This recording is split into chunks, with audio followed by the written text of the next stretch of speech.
Hello friends, स्वागत है stock news Bharat में। अगर आप मेरे चैनल पे पहली बार विजिट कर रहे हैं तो सब्सक्राइब करें ताकि आपको लेटेस्ट इन्फॉर्मेशन मिलता रहे। आज हम जिस स्टॉक के बारे में बात करेंगे, इस कंपनी का नाम है HDFC बैंक। और क्यों इस स्टॉक के बारे में आज हम बात करेंगे, इस पर आज हम चर्चा करेंगे। हमारा जो टारगेट प्राइस है वो क्या हो सकता है, इन सारी बातों पर आज हम चर्चा करेंगे। तो सबसे पहले देखा जाए तो एक तरह से ये निजी सेक्टर का जो है सबसे बड़ा बैंक है HDFC बैंक। और आज के ट्रेडिंग सेशन में देखा जाए तो सुबह के समय जो है लगभग 1% तक की तेज़ी इसके स्टॉक में हमें देखने को मिली थी। उसके बाद जो है प्रॉफिट बुकिंग आई और फिलहाल ये स्टॉक 0.5% की तेज़ी के साथ ट्रेड करता हुआ दिखाई दे रहा है। इससे पहले अगर देखा जाए तो इसके स्टॉक में जो तेज़ी आई है उसके पीछे का रीज़न ये है कि शनिवार को जो है इस बैंक ने अपना सितंबर तिमाही का नतीजा जारी किया था। और नतीजे जो थे वो बैंक के जो नतीजे थे वो अगर देखा जाए तो मार्केट को और जो इन्वेस्टर्स हैं उन दोनों को काफ़ी अच्छा लगा है, जिसके कारण कि आज जो है लगातार बाइंग की कॉल जो है आपको HDFC बैंक के स्टॉक में देखने को मिली है। अब आगे क्या रणनीति रह सकती है, अगर देखा जाए तो आगे आपको इसके स्टॉक में अच्छी खासी तेज़ी देखने को मिल सकती है। इसके पीछे का रीज़न ये है कि बैंक के बिजनेस में लगातार हमें मजबूती आ रही है और लोन ग्रोथ जो है वो काफ़ी हेल्दी है। एसेट क्वालिटी में सुधार है, एडवांस बढ़ रहा है और बैंक के मार्जिन में भी सुधार देखने को हमें मिल रहा है। सितंबर तिमाही बेहतर रहा है और कोर पीपीओपी की अगर बात करें तो पीपीओपी ग्रोथ और मार्जिन दोनों में रिकवरी रही है। रिटेल सेगमेंट में मजबूत लोन ग्रोथ को देखने को मिल रहा है। लोन के दूसरे वर्टिकल्स में भी मजबूती है। सबसे अच्छी बात है कि बैंक की एसेट क्वालिटी में लगातार हमें सुधार देखने को मिल रहा है। हेल्दी पीसीआर और प्रोविजनिंग बफर एसेट क्वालिटी को कंफर्ट दे रहा है।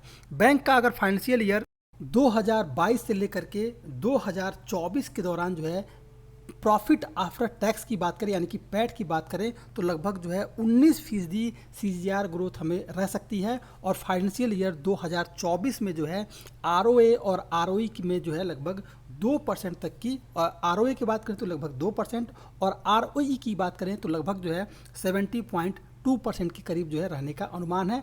ओवरऑल जो है बैंक की ग्रोथ बेहतर दिख रही है। और आगे जो है सबसे बड़ा बेनिफिट क्या मिलेगा कि HDFC बैंक और HDFC दोनों का जो मर्जर हो रहा है इसका फ़ायदा जो है आपको HDFC बैंक के स्टॉक में देखने को मिल सकता है। ये मर्जर जो है Q1 और Q2 यानी 2024 के Q1 या Q2 तक जो है होने की उम्मीद है। और यहाँ पर इस कारण जो है आपको यहाँ से इसके स्टॉक में एक अच्छी खासी जो है तेज़ी देखने को मिल सकती है। अगर देखा जाए तो Q2 का फाइनेंशियल ईयर 2024 Q2 की जो अर्निंग है उम्मीद के अनुसार रही है। और प्रॉफिट आफ्टर टैक्स का जो सालाना आधार पर जो है लगभग जो है 20% और तिमाही आधार पर लगभग जो है 15% ग्रोथ रही है। एडवांस भी सालाना आधार पर अगर देखा जाए तो लगभग जो है 24% बढ़ा है। और NIM में लगभग जो है हमें 10 BPS का एग्जेप्शन देखने को मिल रहा है। और नेट इंटरेस्ट इनकम भी जो है लगभग 19% ग्रोथ रही है। एसेट क्वालिटी में सुधार है। GNPA तिमाही आधार पर लगभग घट करके 1.23% रहा है, जबकि अगर देखा जाए तो क्रेडिट कॉस्ट 0.8% आ गया है। इसके अलावा कोर ऑपरेटिंग प्रॉफिट जो है सालाना आधार पर लगभग जो है 17% बढ़ गया है। और HDFC के साथ जो मर्जर होने वाला है वो सबसे ज़्यादा जो है पॉजिटिव रह सकता है। हालांकि HDFC मर्जर के साथ जो है रेगुलेटरी कॉस्ट अटैच्ड और बढ़ रहा है। एपेक्स कुछ रिस्क फैक्टर भी हैं, लेकिन केवल एक यही रिस्क फैक्टर है, वरना हर चीज़ जो है इसके स्टॉक के साथ जो है पॉजिटिव है। इसलिए इस स्टॉक में अगर आपके पास है तो फिलहाल होल्ड करें। टारगेट रहेगा 1870 रुपये का। और इसके अलावा अगर आपके पास नहीं है तो इस स्टॉक में आपको जो है खरीदारी करनी चाहिए। गिरावट जितनी आनी थी वो आ चुकी है। अब इसके स्टॉक में यहाँ से जो है तेज़ी देखने को आपको मिल सकता है। ये था HDFC बैंक। करंट प्राइस पे खरीदारी करने की सलाह रहेगी। आपको स्टॉप लॉस जो लगाना है वो रहेगा 1355 रुपये का।